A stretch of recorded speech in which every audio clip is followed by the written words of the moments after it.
안녕하세요. 정윤선 변호사입니다. 전국이 지금 부동산 매매 가격의 급등으로 굉장히 뜨겁습니다. 분양권, 프리미엄 가격의 급등도 마찬가지고요. 그래서 이런 매매 계약에 있어서 시가의 상승으로 인해서 이 매도인 입장에서 지금 한 달만 늦게 이 계약을 했더라면 그 호가의 상승분 또 실거래가의 상승분에 따라서 1억 이상의 그 시세 차익을 더 누릴 수가 있었는데 지금 굉장히 좀 아쉬운 어떤 상황에 처하게 되는 것이죠. 그래서 이 매도인 입장에서는 계약금의 배액을 배상을 해서라도 내가 그 이상의 초과 수익을 거둘 수 있으니까 해제권 행사로 행동이 나아가게 되는 경우가 많이 있습니다. 이럴 경우에 매수인 입장에서는 내가 정말 어렵게 매물을 파악을 하고 이 매물을 매수하기로 결정을 하고 거기에 들인 노력이 굉장히 상당할 텐데 여기서 그냥 덮어놓고 매도인의 해제권 행사에 의해서 내가 낙동강 오리알이 되면 이제 새로운 어떤 매매 타이밍을 잡기 위해서 또 굉장한 시간 소모도 많을 것이고 또 현재 확보한 어떤 매수인으로서의 지위 결국 시세 상승분에 대해서 매수인이 기대하는 이익이 굉장히 클 거잖아요. 매도인은 애초에 팔기로 했었으니까. 그것을 또 지키기 위한 어떤 싸움이 굉장히 치열한 것이죠. 이 경우에 매수인이 매도인의 해제권 행사를 방어하고 봉쇄하기 위한 한 세 가지 유형을 좀 살펴보겠습니다. 첫 번째는 이제 아직 매도인이 해제권 행사를 하기 이전의 상황인 것이죠. 주변에서 부동산 가격이 굉장히 급등하고 분양권 피가 굉장히 올라가니까 너도 나도 옆에서 그 해제권에 비해서 계약이 불거품이 됐다 이런 사례가 굉장히 많이 들리니까 매수인 입장에서는 내 계약마저도 동일한 사태에 처할 수 있겠구나 라는 불안감에 내 어떤 법률상 계약상 지위를 지키고자 먼저 이행의 착수에 나아갈 수가 있는 것이죠. 이 내용은 많이들 아실 거예요. 즉 이행의 착수를 먼저 해버리면 당사자 일방적 누구라도 더 이상 이 계약금 배액 배상 내지는 계약금 어떤 포기에 의한 해제권 행사가 안 되는 것이죠. 그렇기 때문에 매도인이 아직 배액 배상으로서 해제권 행사를 하기 이전에 내가 먼저 매수인이 중도금이나 잔대금의 상당 부분을 이행을 착수, 이행을 제공 또는 이행을 함으로써 이 계약을 단단히 이 구속력을 완전히 가지고 해제권을 봉쇄를 함으로써 내 최종적인 권리를 확보할 수가 있는 것이죠. 그게 이제 첫 번째일 것이고 그러나 이제 요것 때문에 이 영상을 보시진 않았을 겁니다. 이제 두 번째를 말씀을 드려볼게요. 즉 매도인 측에서 어떤 해제 의사 표시가 어느 정도 있었다는 것이죠. 어떤 중개인이나 중개사무소, 공인중개사의 이제 중개보조원을 통해서 매도인이 배액 배상을 원한다. 어떤 이런 의사 표시를 지금 들으신 상태인 거예요. 그래서 좀 고민을 해보겠다. 이런 이야기를 들으셨거나 혹은 또 중개인이나 혹은 매도인 측에서 배액 배상을 통한 해제를 원하기는 하는데 어떤 당신이 한 3천만 원 정도만 매매가를 좀 올려주면은 배액 배상으로 안 나가고 즉 이제 그 계약을 좀 갱신을 하자는 것이죠. 이제 쉽게 얘기하면 이제 재계약을 맺어가지고 새로운 매매대금으로서 이 계약을 새로이 이행을 하자. 약간 섞여있는 이런 경우가 있습니다. 이런 경우에는 어떨까요? 즉 상대방의 해제 의사 표시가 있어서 어떤 배액 배상을 하겠다는 의사 표시도 있지만 그 중간에는 어떤 협의의 여지가 좀 있는 겁니다.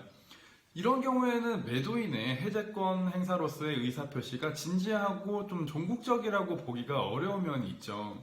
그렇다면은 이 정도의 해제 의사 표시만 가지고서는 매수인이 채무의 이행기 착수 전에 이행을 할 수 없는 특별한 사정이 있는 경우라고 보기가 어려울 것 같습니다. 매도인이 진지하고 종국적이고 최종적으로 나는 이 해제 의사 표시 외에는 다른 가능성이 없다. 그렇기 때문에 내가 계약금을 언제든 수령할 준비를 만들어 놓을 거니까 요 날짜에 내가 돈을 가지고 가겠다. 그럼 이때 만나가지고 이걸 반드시 수령해라. 요 정도의 의사표시가 좀 있어야지 계약 금액이 한 해제 의사표시가 있다라고 볼 수 있고 요 경우에 이 대법원이 이야기하고 있는 매수인이 이러한 매도인의 진지하고 종국적인 해제권 행사 의사표시가 있었을 때 이행기 이전에 이행을 할 수 없는 특별한 사정이 있는 경우라고 판단될 수 있습니다. 좀 정리를 드리자면요. 어떤 해제 의사표시가 있긴 한데 그것이 이제 최종적이거나 종국적이거나 어떤 구체적인 배액 배상의 방법을 의사표시의 내용으로 하고 있지 않은 경우가 있을 수가 있다는 거예요. 가령 계약금이 7,500이면은 1억 5천을 그러면 배액 배상을 해야 되는데 배액 배상을 하겠다는 이야기만 했지 언제 내가 그 돈을 주겠다, 어떠한 방법으로 주겠다 이런 이야기가 일절 없는 겁니다. 그렇다면 매수인 입장에서는 이 해제권 행사의 의사표시의 어떤 진지함을 조금 신뢰하기 어려운 면이 있죠. 언제 배액 배상할 것인지, 어떠한 방법으로서 할 것인지 이런 내용이 이제 빠져 있다면 그런 것이고, 특히나 매도인의 자력이 굉장히 부족한 이런 상황, 즉 매도인으로서는 어떤 그 매도의 기회가 자기의 어떤 하에 있는 자기의 채무를 변제하기 위한 어쩔 수 없는 채무 초과 상태에서의 처분인 경우인데, 아무 돈이 없어서 부동산을 처분하는 상태인데 배액 배상을 하기 위해서 가령 7,500의 배액을 마련하기 위해서 7,500을 어딘가에서 융통하기가 굉장히 어려울 사정이 있을 수 있다는 거죠. 그렇다면 그 계약, 그때 당시에 매도인의 계약 해제 의사표시는 단순히 지금 이 계약을 어떻게든 실효시키기 위한 어떤 하나의 그냥 기술적인 의사표시일 뿐이지, 그 중도금 어떤 이행기까지에 있어서 기한이익을 갖기 때문에 내가 중도금 매수인으로부터 중도금 이행을 거절할 수 있는, 그때까지는 해제권 행사를 계속해서 해볼 수 있는 어떤 이익을 가진다라고는 좀 보기가 어렵죠. 나아가서 그 매도인이 어떤 자력이 없는 경우나 혹은 계획 배상에 대한 어떤 방법이나 시기에 대해서 정확히 얘기를 하지 못하는 것뿐만 아니라 중개사나 그 공인중개사나 중개보조원을 통해서 해제 의사표시를 전달하는 경우에 있어서도 진지한 그 해제 의사표시로 종국적이고 진지한 해제권 행사로서 평가하기 어려운 경우가 있는 경우가 많습니다. 왜냐하면 중개인은 그 중개 사무를 그 이제 어떤 매수인과 매도인의 중개 그 위임에 따라서 이행하는 역할을 하는 것이지, 해제권 행사 의사표시를 대리를 한다는 것을 특권을 받은 적은 특약이 있지 아니하는 한 그렇게 평가하기가 좀 어려운 경우가 많습니다. 그렇기 때문에 매수인 입장에서는 중개사의 말만 믿고 이 매도인 측으로부터 해제권 행사, 배액 배상의 의사표시가 있었는지를 좀 신뢰하기가 어려운 경우가 있죠. 그렇기 때문에 뭐 특별히 어떤 위임장이나 어떤 사전에 매도인의 어떤 특별한 언급으로 인해서 내가 이 중개사나 중개보조원에게 해제권 행사 의사표시를 할 수 있는 권한을 수여했다, 이런 것이 있지 아니한 이상 중개사나 중개보조원의 의사표시가 과연 매도인의 의사표시로 가름을 할 수 있느냐, 매도인의 의사표시로 효력을 부여할 수 있는지에 대해서는 굉장히 이제 다툼의 여지가 있을 수 있습니다. 나아가서 중개사분들께서는 보통 이렇게 해약금 해제 기한 해제권 의사표시를 뭐 이렇게 뭐 사자로서나 혹은 대리인으로서의 본인은 이제 믿으시고 전달을 하는 경우에도 그것에 대한 어떤 법적 다툼을 변론으로 하더라도 이분들 같은 경우에는 어떻게든 좀 거래를 성사시켜서 중개 수수료를 좀 의욕을 하시려는 입장에 있으시다 보니까 해제 의사 표시만 전달하는 게 아니라 앞서서도 살짝 언급해드렸듯이 어떤 그 매매 대금의 조정을 통해서 어떻게든 이 계약을 조금 스무스하게 좀 해결을 하고 싶어 하시는 경우가 많아요. 그러면 이때 이제 중개사로 인해서 매도인 측에서는 불측에 조금 이제 그 진지한 의사표시가 결여된 사정으로 나타날 수 있습니다. 즉 매도인 측 중개사를 통해서 정말 뭐 일의적이고 다른 의사의 타협의 여지가 없는 해제 의사표시가 아니라 네가 그 가격 조정만 해주면 나는 여전히 매매 계약을 이행을 나아가서 너에게 등기를 넘겨줄 수 있다, 뭐 수분양권, 명의변경 절차를 넘겨줄 수 있다, 이게 굉장히 조건적인 의사표시인 것이죠. 이때는 최종적이고 종국적인 어떤 해제권의 행사라고 보기가 어렵기 때문에 오히려 매수인 입장에서는 자기의 법률적 지위만을 더 흔들려는 이런 시도로 볼 수 있기 때문에 과연 이 경우에도 그 매도인에게 그 매수인으로 하여금 그 중도금이나 잔금을 그 이행기 이전에 착수를 못하게끔 하는 기한이익이 매도인에게 있다라고 볼 것인지는 상당히 의문의 여지가 있고, 뭐 이에 관해서도 뭐 법원에서도 뭐 특별한 아직 정확한 판례는 없는 사정이지만 충분히 다툼의 여지가 있는 어떤 그런 케이스입니다. 즉 이렇게 이제 뭐 한마디로 요약을 하자면 종국적이고 진지한 의사표시, 매도인의 의사라고 볼 수 있는 종국적이고 진지한 의사표시 플러스 또한 그 정말로 구체적이고 실현 가능한 방법으로의 배액 배상의 그 이행의 방법을 설명하지 아니하는 이상 매수인으로서는 역시 얼마든지 이행에 착수를 함으로써 매도인의 계약 해제권을 봉쇄할 수 있는 여지가 충분하다라고 저는 보고 있습니다. 그러면 이제 마지막 세 번째 같은 경우에는 매수인이 좀 굉장히 이제 어려운 상황에 처하게 되는 것인데요. 그러면 제가 지금까지 했던 말을 정리하면은 매도인에게 유리한 것은 이렇습니다. 이제 일의적이고 중의적이지가 않고 어떤 배액 배상의 어떤 시기와 자금 조달의 출처나 이런 것들에 대해서 굉장히 명확하고 구체적으로 밝히는 상태에서 매수인에게 이 해약금에 대한 수령을 최고하고 그 최고한 상태에서 이것을 받아가지 않았을 경우에는 공탁마저 내가 하겠다. 이런 굉장히 진지하고 최종적인 의사표시를 했을 경우에는 달리 매수인과 매도인 사이에 이 계약 해제에 대한 의사표시를 다툴 여지가 없는 것이죠. 이 경우에는 대법원이 이야기하고 있는 것처럼 매도인도 매수인의 어떤 중도금 채무 이행을 받아들이지 아니할 그 기한의 이익을 가진다라고 평가할 수 있습니다.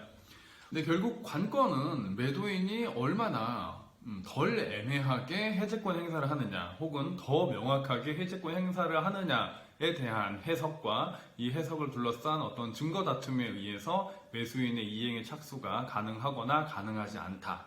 그럼으로 인해서 매수인은 이 계약에 따라서 등기를 가져오거나 가져올 수 없다로 규결되는 것입니다. 근데 이렇게 이제 그렇게 일도 양단으로 구별이 좀 되기가 어려운 면들이 굉장히 많이 있습니다. 그렇기 때문에 일단은 매수인 입장에서는 상당한 그 정도의 중도금이나 잔금을 이행을 제공 또는 이행을 함으로써 이행의 착수 행위로 일단은 나아가고, 그 후에 지금까지 있었던 것에 대한 법률적 평가를 통해서 매도인의 적법한 해제권 행사 이전에 나의 매수인의 이행의 착수가 있었는지에 대해서 굉장히 유리한 자료들, 증거 자료들을 모아서 내 주장을 관철시키는 그 노력으로 가는 것이 훨씬 현명합니다. 그 현재의 순간순간에 따라서 매도인의 어떤 지금 해제권 행사가 굉장히 적법하고 굉장히 종국적이고 명확하다.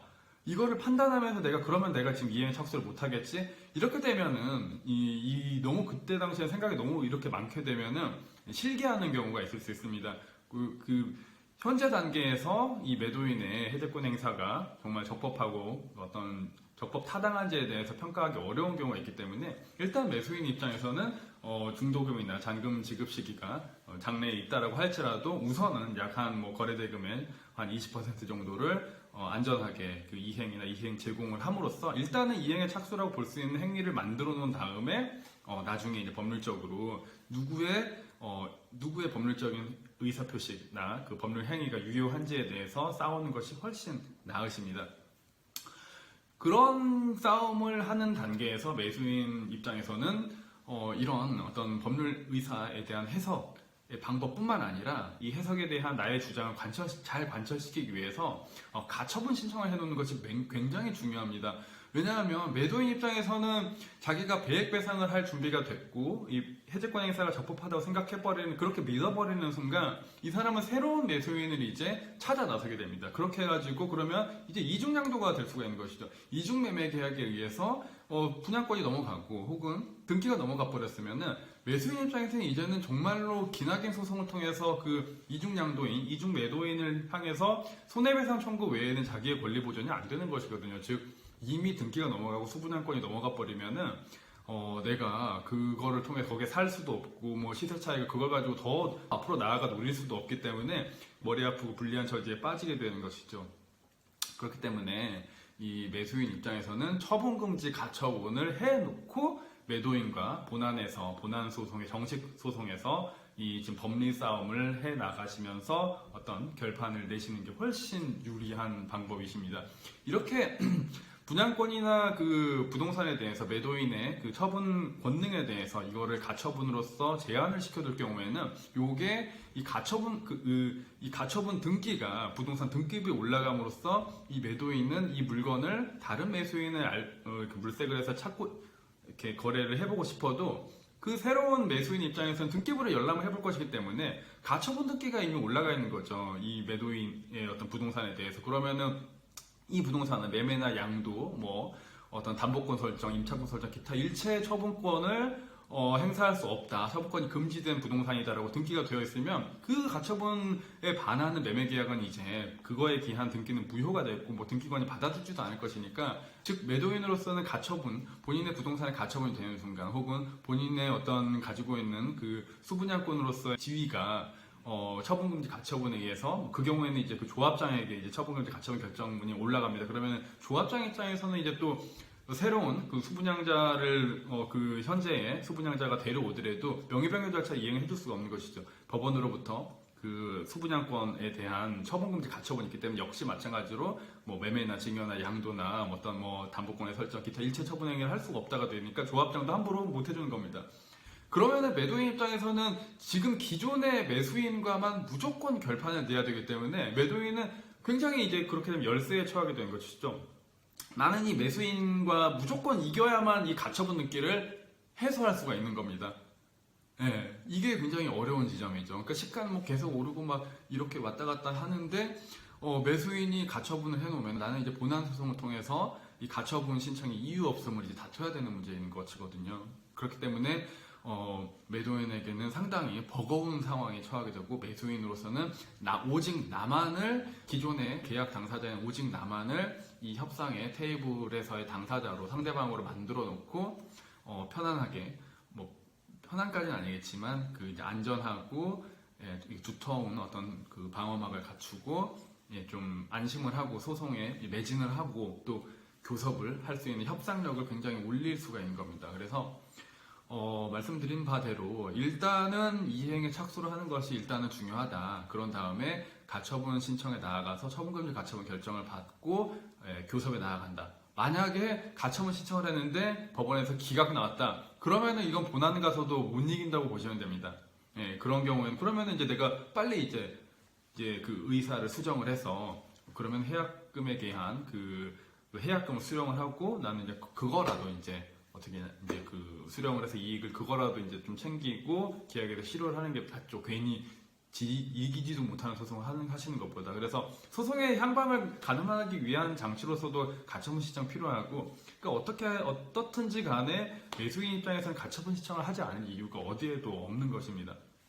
네, 뭐 이렇게 이제 정리를 했고요. 굉장히 상당히 치열한 싸움입니다. 의사의 해석과 관련된 상당히 치열한 싸움. 이런 경우에는 일단 그 타이밍을 놓치지 않게 하루빨리 그 이행의 착수와 관련된 그 행위들을 한 다음에 그리고 나중에 이제 귀납적으로 가장 유리한 증거들을 모아서 애초에 나의 의사가 이랬다라는 것으로서 입증 활동을 나가는 것이 이 소송에서 승리하는 이제 그 어떤 주장 활동, 증명 활동 어떤 그런 키 포인트가 된다 할 것입니다. 예, 들어주셔서 감사하고요. 뭐 매도인 입장에서는 이제 이거를 뭐 뒤집어서 생각해보면 이제 또 방어할 수 있는 논리가 다 나오는 것입니다. 매수인 입장에서는 이렇다는 것이고, 그럼 이거를 멈추게 하기 위해서는 또 매도인 입장에서도 내가 적법하고 유효 적법 타당한 해제권 행사를 했다라는 유리한 증거들을 모아가지고 대응을 할 수가 또 있는 것이죠. 네, 여기까지 설명을 드리도록 하겠습니다. 예, 감사합니다.